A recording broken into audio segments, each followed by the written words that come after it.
Hi guys, it's Kyle Morton, goalkeeper for St. Louis FC. We're going to be breaking down a couple of my saves from this year, so welcome to my mind.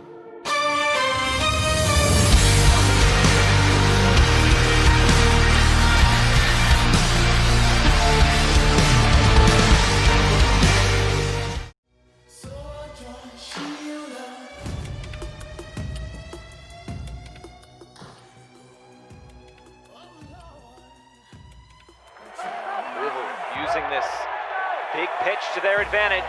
Here's McMahon. At the top of the box, the shot coming, and it's off the post. Lancaster collects it again. He wants to do it all himself, loses his footing, and Adewale just dumps it clear. Give Kyle Morton a bit of credit. I think he just did get a fingertip on that to push it off the post. Yeah, so right here we're kind of unorganized and we've just finished attacking, and you can see Jez on the inside here. You can kind of see it. We're kind of unorganized with Fan kind of coming back into position. Toby's on the back post with, I think it's Hopino in front of him, so I'm starting to realize, okay, maybe he's going to swing the ball in around Jeremy there. So I know I'm backpedaling, but I can kind of tell if he's going to play the early one, which here I don't think he is. But so I'm just telling Jeremy to keep him down the line and just keep him there and give us some time to find our shape with Fan and Toby getting back into position. And then when there's a little bit of confusion between Jeremy and Fan, and I think that can be on me as well, where I have to be a little bit more demanding with those two and who's stepping to the ball, because a free ball in here is going to be dangerous. Right before this, I take a peek in the middle of the field and see that Lancaster and Paris are both coming to the midfield or kind of coming to the top of the box. So I know that's an option that McMahon has, or he can play back into Hopino in front of me there.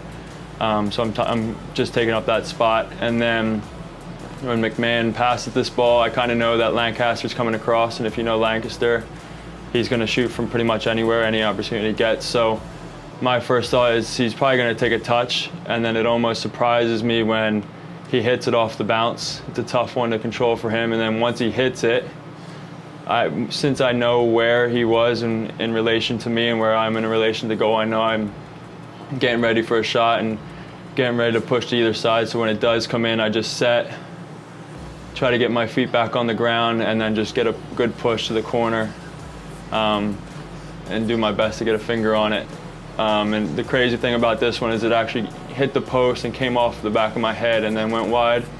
And then you can see here with Paris and Toby, really good defending, just kind of frantic and getting over to stop a second shot. And Toby does well here to stand up Lancaster again, and he falls off balancing and just clears it.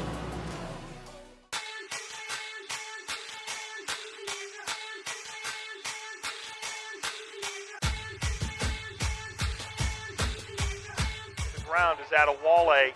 They'll clean it up. I think back to what Martin Rennie told us, is this taken away by Indy 11, the edge of the final third, and a blast. It's lost, and now Morton able to spring back behind him and pull this away from the line. He was spinning slowly off a rip by Jeremy Raffanello.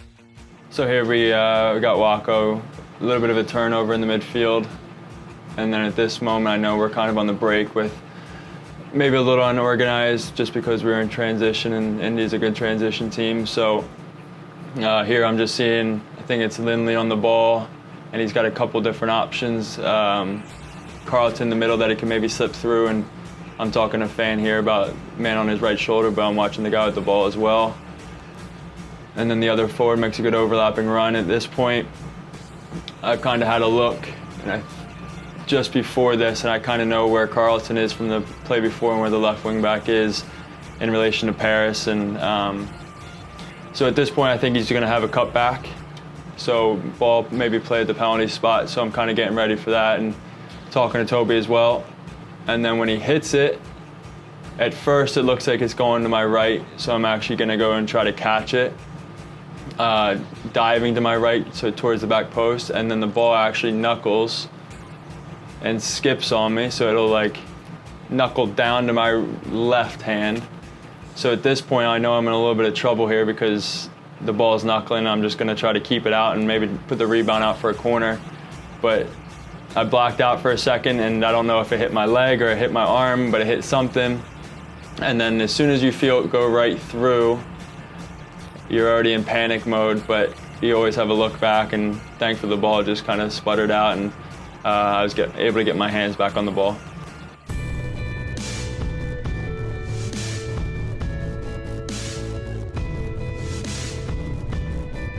Kofi, good work in the midfield. Segbers. Memphis looking for a second. Segbers has Muckett in the middle. Segbers into the 18. Segbers, taken down. And do we have a penalty? We do. We do. Brandon Allen against Kyle Morton. How huge would this be for the home side?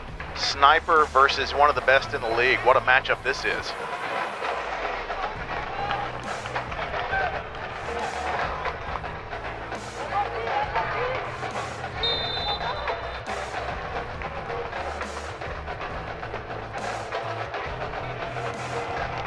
Oh, and it's saved. Allen denied by Morton. So yeah, I just lost the ball in the midfield, and now Memphis are gonna have a little transition moment. Everybody's in good spots. Fans covering, Jez, Todd's coming in.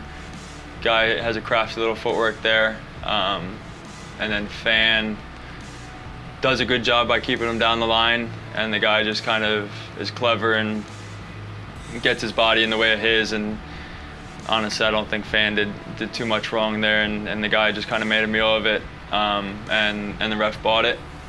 So then we get a penalty kick. You can edit that, right? Yeah, so with penalty kicks, we have a lot of film on each team and each opponent and what penalty kickers do what, and Brian Jones, the goalkeeper coach, kind of gives me whoever the penalty kick taker is and a 1 or 2 minute clip of the recent penalty kicks. I think Brandon Allen's taken maybe 5 or 6 in the last 2 years. So watch them before the game. We have a quick conversation of what our plan is going to be. When you have a good forward like Brandon Allen, you kind of know he's clever, but at the same time you have to look at him and the type of striker that he is, and he's one of those guys where he's more fox in the box and poacher goals and just kind of smash it and hope that it squeaks in. And don't want to give you guys too much, but so on his penalty kick, we had a read on him, and before the game I kind of knew where he was going to go, and when he steps up here, nothing's changed. None of his cues have changed from his 4 previous penalty kicks, so I'm pretty confident that I know where he's going. And I know last game he played Charlotte, and I knew he scored at the same side, so I know he's going to feel confident and knew that he was going to be able to think that he was going to beat me. So I kind of my mindset was go to the same corner and make him beat me. If it's a good penalty kick, it's a good penalty kick, but I thought I'd be able to get him, and so just waiting for him. None of his cues changed. Doesn't want to look at me, and then here we go. Yeah, so just nothing changed. If I saw his hips open up and I thought he was going to go to the other side, then I may have changed my mind the last second, but in that moment I was pretty confident that the ball was going to go to the one side, so I just had a good push and was able to get my hands on it. And then I think Fan does a really good job on the rebound to come in and collect it and just shift it out wide, and penalty kick saves can change a game, and unfortunately it didn't here, but everybody did their job, and it was a good moment. Big save by Morton to prevent a second from Memphis. Guessed right. The terrific save by Morton.